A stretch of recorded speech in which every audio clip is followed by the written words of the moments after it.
Crafting and Crime Daily. I'm your host, Rebecca, and today we're going to talk about the Jennifer Crumbley case. Oh my gosh. This thing has heated up like you will not believe. Last night I went live, so it's in a completely separate episode. If you want to see the direct testimony of the defendant, Jennifer Crumbley, we sat through it. We got, all of us had a little cocktail. We were crafting, and we got to see what she had to say. And I'm going to summarize some of what she had to say in case you don't have 2 hours of your life you want to give away. I, I certainly understand. I can break it down for you. Let me show you first what I was working on during that testimony. So, just to bring you up to speed, Jennifer Crumbley has been charged with involuntary manslaughter. So they are trying to prove basically that she she knew that she had purchased a gun. Her and her husband had purchased a gun for their 15-year-old son as a Christmas present, an early Christmas present. This was the day after. This was a Black Friday sale, apparently, on a gun that a 22. No, a 6-hour 22 9mm handgun. So she opted to take the stand in her own defense. So a lot to say about that. Anyway, let me show you what I was working on. I'm doing a blanket that has panels, these panels that at the end you put all these panels together. And this is one of the panels so far. It's called Bed of Roses. Isn't that beautiful? I love pink, in case you didn't know that. Yeah. So I'm working on the first panel. So this is kind of a year-long project, and it's great to work on when you're watching true crime. Okay, so if you want to watch what Jennifer Crumbley had to say, let me get my microphone back up here. You're welcome to. I will put a link to that video. So I'm going to start where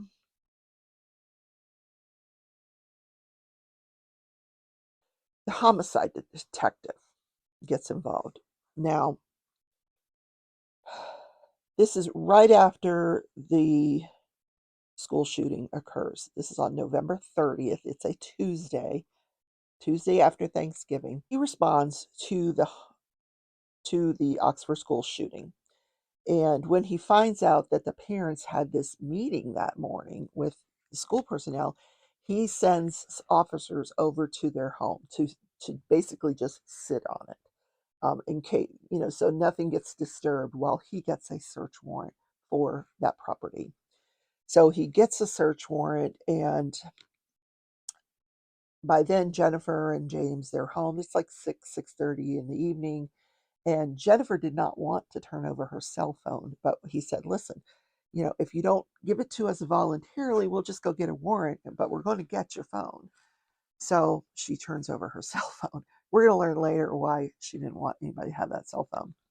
So they both turn over their cell phones, and he immediately puts the cell phones in airplane mode so that nothing can be altered on the phone. I didn't know that that's how you did it.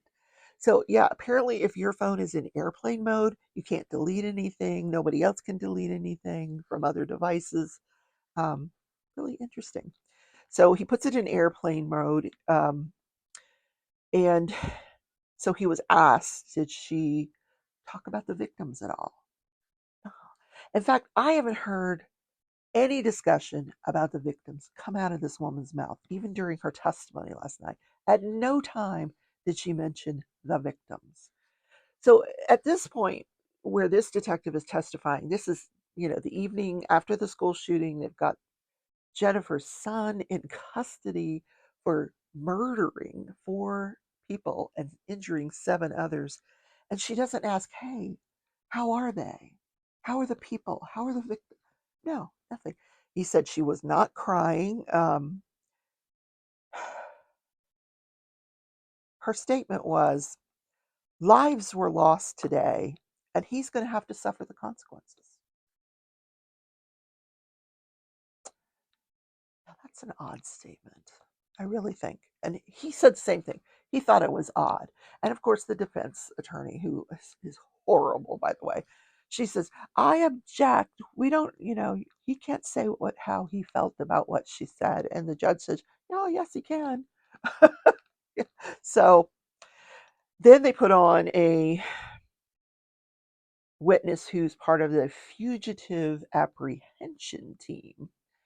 And he explained that this is a statewide agency that has people from different sheriff's offices, and their duty is to locate felons. Um, and so he was asked, well, what do they typically do, these felons? He says, well, they will leave their home, and they typically rely on cash. They're not going to leave a trail anywhere. So the first thing that they always do when they are notified that they need to find people is to check family and friends, check with them. So that afternoon, they were notified on December 3rd. Okay, so the shooting happens on Tuesday the 30th. Friday, December 3rd, um, he gets involved because now the Crumleys at this point knew that they were going to be charged with involuntary manslaughter. And it was everyone's hope that they would just go turn themselves in. Well, they did not. So, and this happened as early as the 2nd.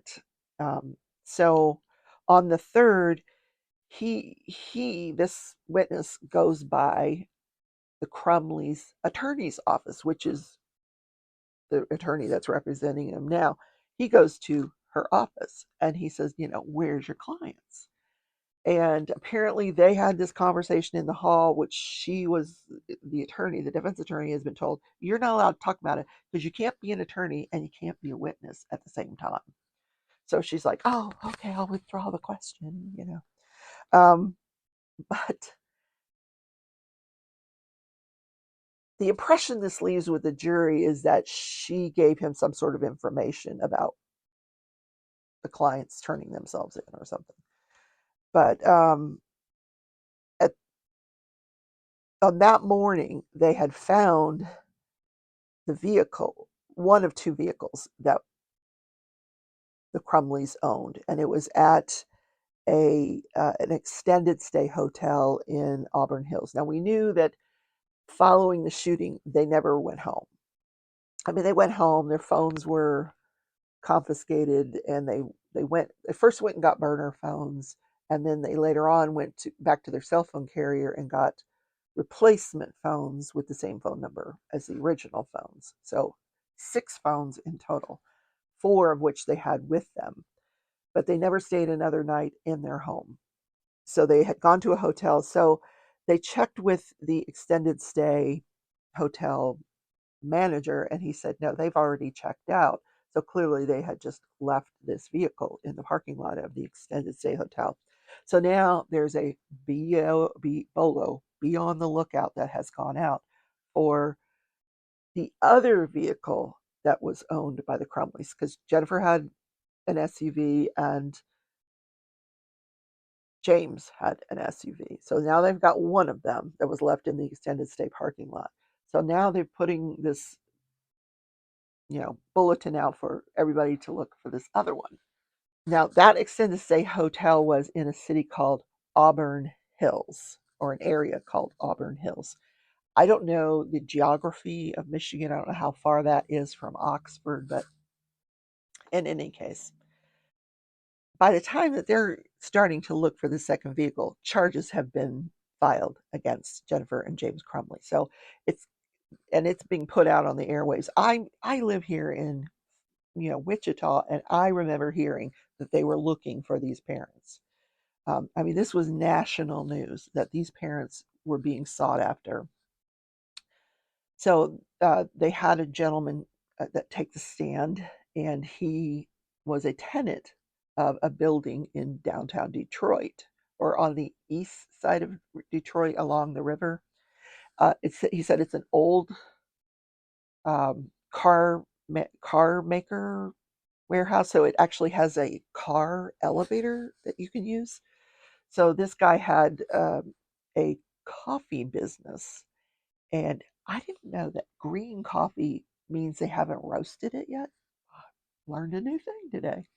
So, um, so he on the first floor, he said that's where they would roast the coffee, and then on the third floor, he personally had a car collection that he kept up there. So he went out to that building that night between 11:30 ish, 11:15, 11:30 ish. No, I'm sorry. It was more like 10:30, 10:30. And when he pulls into the parking lot of this building, he sees a car. And he said this car was backed into a parking space at the farthest end of the parking lot, like the farthest away you could get from the street and from this building. So he goes up into his office and he's looking down at it and he's thinking, this is kind of strange. So he gets a flashlight and he goes out to look, see whose vehicle, because he says he's familiar with most of the tenants in that building, and this didn't seem to belong to any of those tenants, and he just thought it was odd. So he goes out and he walks around the rear of the vehicle and he sees the license plate. And earlier that evening, he had seen, just as I had described, because it was on the national news that they had been looking for these parents, what the parents' vehicle looked like, what the license plate was. So he writes down the license plate and he notices that there is a person in the passenger side wearing a hoodie, just sitting there. So, he didn't engage him. He said he just went right back into the building, locked himself in, and they said, "Well, were you scared?" He goes, "I just had this weird feeling about this whole situation." So he looks it up and he finds out, yes, this is the vehicle that's being sought after. Um, so he calls 911 and the troops descended. The next officer that took the stand was the first responding officer, and he said I think he was a Detroit police officer. He responds. Um, they confirmed that yes, this is the vehicle that's being sought after. And once that was confirmed, they called out the cavalry. His testimony was that there were over 100 officers responding. SWAT teams and this team and that. ATF and all these people. So to to arrest a couple of parents, crazy. Anyway, but they didn't know what they were up against. They didn't know if they didn't know if they were armed. They didn't know what they were walking into. So the plan was the SWAT team would clear the first floor, and then each I don't know. They divided themselves up, and they were going to search different floors. So they end up on the third floor, I think it was, or I don't remember, one of the floors. And this happened to be an art studio that was owned by a friend of the Crumleys who had given them permission to stay there overnight, which you're not allowed to do. You're not allowed to spend the night. This is not a residential building. You're not allowed to spend the night in this building. So we get to see the body cam footage of their arrest, and I'll show you like a couple of clips because it goes pretty fast.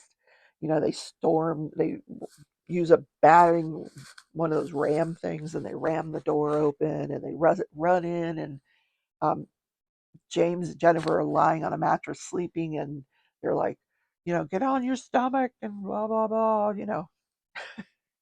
and they arrest James and he's hooting and hollering because they're yanking on him and trying to get him in handcuffs.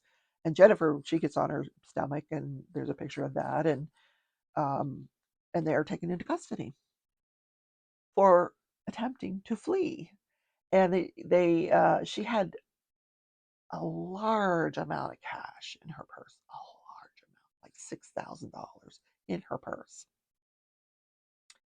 So the next person on the stand is a firefighter captain, not a bad looking guy. Um, and I had, heard on the national news, hey, this is the guy that she was having an affair with, Jennifer Crumley. So I'm waiting for this testimony, and he takes a stand. He says he's a firefighter captain, and Jennifer and he are friends, and they had met in high school and lost touch for about 8 years, and then reconnected on Facebook. And that at the time of the school shooting, they had been communicating on a regular basis, both in person, on Facebook, and through text messaging. So as his testimony is continuing, I'm thinking, did I miss the part where he said they were having an affair? And I even thought, well, let me go back and rewind that. And I didn't hear it. And I thought, that's strange. Okay. So apparently the defense, before trial had started, filed, or maybe it was the prosecution. No, it was the defense, had filed a motion in limine to keep the affair out, because for a couple of reasons. It's not relevant. And the other reason being that this firefighter captain didn't want anybody to know about it. He didn't want to have to get on the stand and testify about him having an affair with Jennifer Crumley. So, and the court listened to that motion in limine, and she granted it. She said, okay, this is not coming in, where nobody's going to hear about this affair. So when the prosecution's asking questions and stuff, they're tiptoeing around it. Oh, you guys were friends. You communicated regularly. Okay, so we don't know anything about it. More to come. So on the morning of the 30th, the day of the school shooting, Jennifer Crumley, on her way to the school meeting, she tells him, I have to go to this meeting about my son. And she expressed to him that she was worried that her son was going to do something dumb. And his response to her was, where's your firearm? He already knew that he had seen on Facebook, because she posted it, that they had purchased a firearm for their son as an early Christmas present. And his response to her, because he said, I'm a firefighter. That's where my head goes, And he said, I asked her, where's your firearm? And she told him that it was in her vehicle, that it was secure. It was in her vehicle. And he says, well, that's not a good place for it. And then she told him, I failed as a parent. I failed miserably. These are all in Facebook messages that she deleted. Now, I think I told you the other day, on Facebook, if one person deletes a message, Facebook still has a log of those messages, unless the other person deletes it as well. If both people delete the messages, they're gone forever. Well, Brian, his name was Brian. Brian had not deleted the messages. So when they subpoenaed Facebook to get Jennifer Crumley's messages, there they were. That's how they figured out that this guy was even involved. So this was a message that she had deleted. I failed as a parent. I failed miserably. I think that sums up the entire case, don't you? Yeah. So at this point,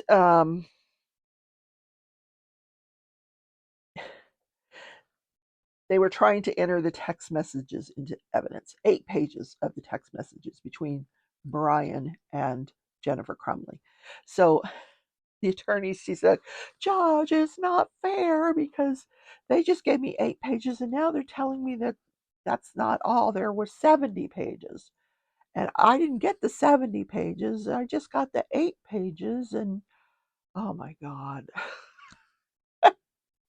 So they paused, and they sent the file to her of the 70 pages. Well, I'm gonna need some time to look at this, Judge. It's not fair. I haven't seen it. I haven't.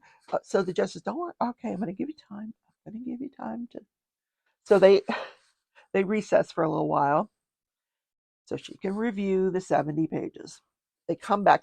She wasn't gone long. So they come back, and the prosecution is resuming their questioning of this Brian fellow, and she keeps interrupting him. I'm sorry, but I can't open this file. I can't open the file. It's too large. What's the Wi-Fi password in here? Um, so they said, okay. Prosecution says, listen, we'll send it to you in a different format that's smaller. a smaller file. So they try to resume their questioning. And then again, she's like, I'm sorry, but we just can't continue this until I get this file open. Someone needs to help me. And the judge's like, I don't know what I can do to help you, honey. Um, so she finally gets it open. Oh, thank God, I got it open. Okay. Then they proceed. This is what the jury is seeing in this woman. It's just utter chaos, this woman. Okay. So we learn from from prosecution questioning that this man, at the time that he was interviewed, he did not, and when these text messages are going on, he kept saying, well, what are they going to charge you for? Because she was worried she was expressing she was worried she was going to get charged. And then he says, well, what are you going to get charged for? You didn't shoot anybody. And so he was asked, did you feel like at the time that she should not have been charged? And he goes, yeah, that's the way I felt at that time. And then they said, so you don't feel that way anymore? And he's like, no. I thought, ooh. He says, but I know a lot. I have a lot more information now. So she had told him that everything was secured, that the gun was not loaded, and the bullets were stored separately from the gun. But this is a message she wrote to him after she found out she was going to be charged with involuntary manslaughter. So an entirely self-serving statement, I would think. Yes. So she texts him on December 2nd, we are on the run again. Then later that day, she texted him, we're fucked. Then even later on that afternoon, she said, we've secured a lawyer. So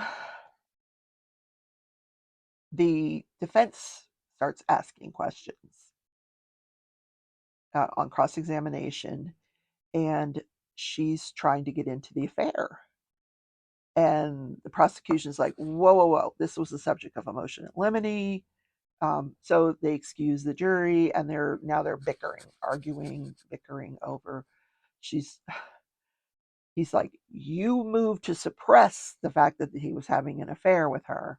Now you want to ask him about it? And she's like, yeah, I want the door open. In other words, she's opening the door, and the prosecution's like, fine, you want to open the door? Then we can talk about all the other men she was seeing. And the judge is like, no, no, no. The door's not fully open. It's open to crack. We're not going down that road. So apparently, this was not the only guy that she was fooling around with. But the jury doesn't know that.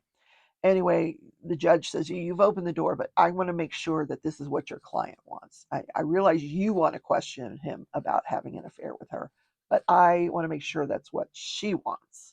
That, and she looks at her client, she goes, this is a defense strategy. Defense strategy is it's in my purview. I have the right to my own defense strategy. And I'm thinking, oh my God, this is craziness. So the judge actually has Jennifer stand up, swears her in, and says, do you want to waive this? She says, I moved and kept this out. Are you agreeing with your lawyer that this should come in now? And she's like, oh, yes, I trust my attorney. Yes. So it comes in. So now we know that this guy was having an affair with Jennifer Crumley. And yeah, craziness. This, I don't think I've ever seen anything like it in this defense attorney. Talk about ineffective assistance of counsel. Wow. Just wow. So the other thing that was brought out on cross-examination was the defense. The defense attorney is claiming that during his interviews, police were threatening him, telling him if he didn't testify, or if he didn't talk or testify or admit to the affair, that he could lose his pension, his firefighter pension. Now, I don't know why, here's my thoughts. The entire prosecution line of questioning for this man centered around text messages, not his memory of events. Um, and she was trying to challenge his credibility by saying, "You don't have a very good memory, do you?" And he's like, "No, not I don't." And but he wasn't testifying about his memory. He was testifying about what was in the text messages. So, uh, yeah. Anyway, yeah. Crazy, crazy, crazy. So the prosecution's like, now we're going to have to bring in these officers that interviewed him, to because you're impugning them in front of the jury. Yeah. So they may on rebuttal bring back some of these officers. I don't know. I just don't know. So, all right, this is the point where I'm going to tell you very quickly what you missed in the Jennifer Crumley testimony if you don't want to watch the entire thing. Um, she's she's 45 years old. She looks like she's 145 years old. She has been with James Crumley for 18 years, the last two of which she has not talked to him on any occasions. They've mouthed words to each other in court, behind their little COVID mask. Um, I didn't realize they'd been in jail for over 2 years. They were arrested on December 3rd of 2021. So yeah, over 2 years they've been in jail. So she talked about the, you know, that they had this large property in Oxford attached to their house, and they had targets set up in the backyard where Ethan would go out and play with his BB gun. Him and his friend would, and she was asking about this friend. She said this was the only friend that he would bring home. She didn't know if he had any other friends, but this is the only one he would bring home. So apparently, this really was his only friend, the one that sent all those Facebook messages. So she talked about him liking bowling. He was up until his sophomore year, and his sophomore year had just started. This is November of his sophomore year. But up until his sophomore year, he bowled a couple times a week. She said he was a very good bowler. He had a virtual reality headset. He loved to play Beat Saber. And his lawyers, the defense attorney's like, "What? What? Hold on. What is that? I don't even know what that is." Beat Saber is so much fun. Oh my god, it is really fun. But I'm a gamer. You can tell I'm a gamer. But you can tell this attorney isn't. So Jennifer Crumley explains what Beat Saber is, and that he liked to play video games on his PS4, and his favorite school subject was history, and all the rest he was just not doing well in. She said he was like a C average student, that she said he could do well if he focused, but apparently he was not focusing. So she did admit to having an affair with Brian. She talked about that they would meet, once or twice a week after he would get off his 24-hour shift. On his way home, they would meet in the mornings. He would be on his way home from work. She'd be on her way to work, and they would meet in the Costco parking lot. Oh my God, I'll never look at Costco the same way. Yeah. So she admitted that she and James had put Life 360 on their phone, so they knew where each other were at all times. They knew where Ethan was at all times. And this is all in an effort for the defense attorney to argue that she's this hyper vigilant parent. Um, and I'm thinking, if James had Life 360 on his phone, did he see you in the Costco parking lot once or twice a week? Anyway, on your way to work. So then they put in all these Facebook photos, and she wanted to put like hundreds of them in, hundreds, from little thumbnails from when he was a baby and on the way. And the judge is like, they showed all the thumbnails kind of like all at once, very quickly, and then they showed single photos that were closer in proximity to the shooting. So apparently,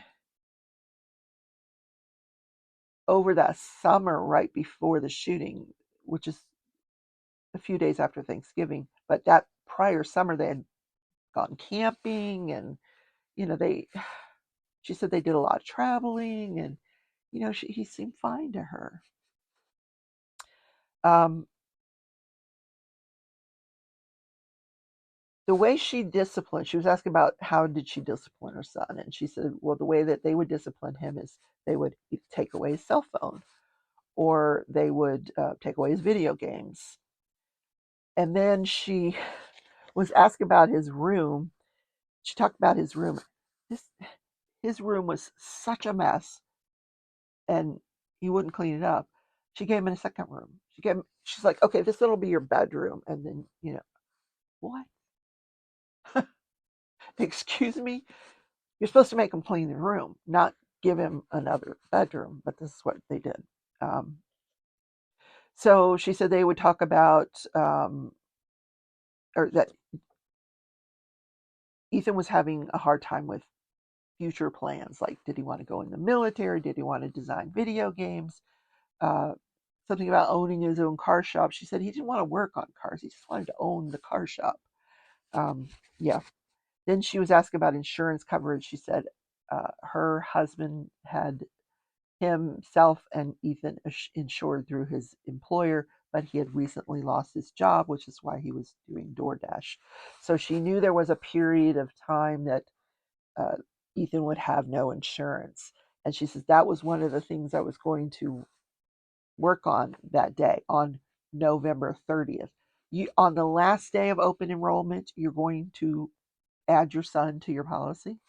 Why did you wait to the last day? Anyway, I don't know. Which might explain why she needed to get back to work that day, because she needed to put her son on her insurance. I'm just guessing. So she talked about uh, her husband being in charge of the gun. She goes, I did not want anything to do with these guns. I'm not a gun person. I told him, you're in charge of the guns. You put the locks on them, you put them in the safe, whatever. So she said that they were using the cable lock that was purchased with this 6-hour 9mm, and that the key to the cable lock was in one of their beer steins, and she doesn't know if Ethan knew which beer stein it was in. Now, all the pictures I've seen of that gun, it's in the case, and that cable lock is still in the original packaging. So she said Ethan had no free access to any of their guns in the house. They had a gun safe where they kept their other 2 guns. So she talked about not being aware that she was never made aware that he was sleeping in class. She was never made aware that he had written this poem that talks about their family being a mistake. She was never made aware of any of this. She said if she had been, she would have talked to her son to find out what was going on. So she was asked about the St. Patrick's Day, which is March of that year. That was the end of his 9th grade at Oxford High School. And the shooting was at the beginning of his 10th grade. But we saw through text messages that she had planned to get drunk and go horseback riding. So she said, what did you do? She said, I had a couple drinks and I took my horse trail riding that night. And so she was asked about all those text messages that her son had sent her regarding the demons. And so she explained, it's always been a running joke that Ethan thinks our house is haunted. And she thought that that's what this was. He was just joking around because, yeah, they thought the house was haunted. She said her husband had a name for the ghost. Ethan had a name for the ghost. And she described Ethan as being sort of a very sarcastic kid. She said he was convinced that the house was haunted. She also mentioned that she had cell phone coverage through Metro PCS, which had limited signals out where she was riding her horses. So she talked about just prior to the shooting how her son had become very moody and depressed because his dog had died, his grandmother had passed away. They had taken him out of school for 2 weeks.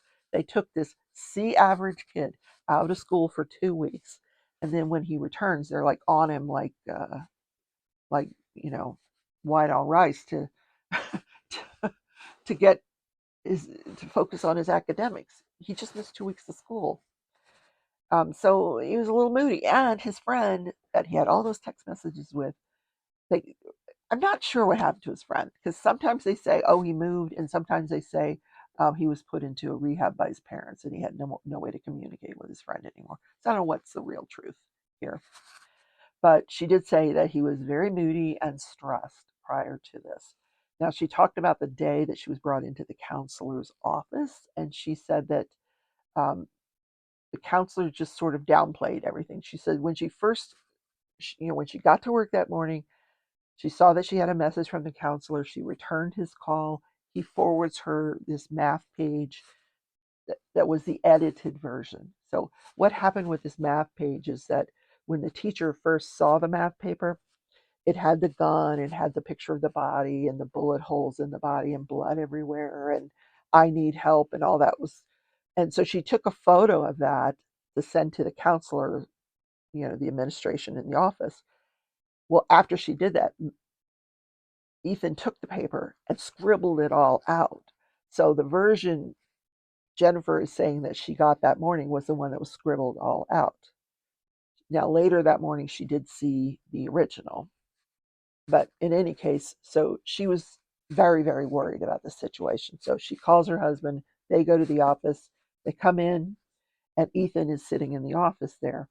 And she said the whole meeting was very downplayed.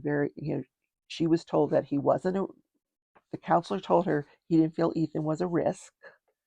And Ethan expressed that he wanted to go back to class. She felt like if he had gone home, uh, he would not have done any of his schoolwork. He would just go play video games. But so she was okay with him staying in school. And she said counselor wrote him a pass and he went back to class. She never mentioned that the dean was in there as well. She denied making the statement that she had to get back to work. Yeah, all of that. She said, yes, I was handed, papers to get him counseling. Yeah. So she didn't talk about whether she had planned to do that. I don't know. I didn't hear any of that, whether she planned to get him some counseling. And she didn't mention that she was told she had 48 hours to do it. Nope. She just said she was told he wasn't a risk and that he wanted to go back to class. There you go. All right. So I will be doing a live tomorrow morning. They finished up her testimony. Apparently, I thought her testimony was done, and it wasn't. They took a break and they came back, finished her direct testimony. This morning, they've done the cross examination. I'm going to show those tomorrow live at 10 a.m. Central Time, where we can just have some coffee, do some crafting, and watch it for ourselves. The rest of her testimony.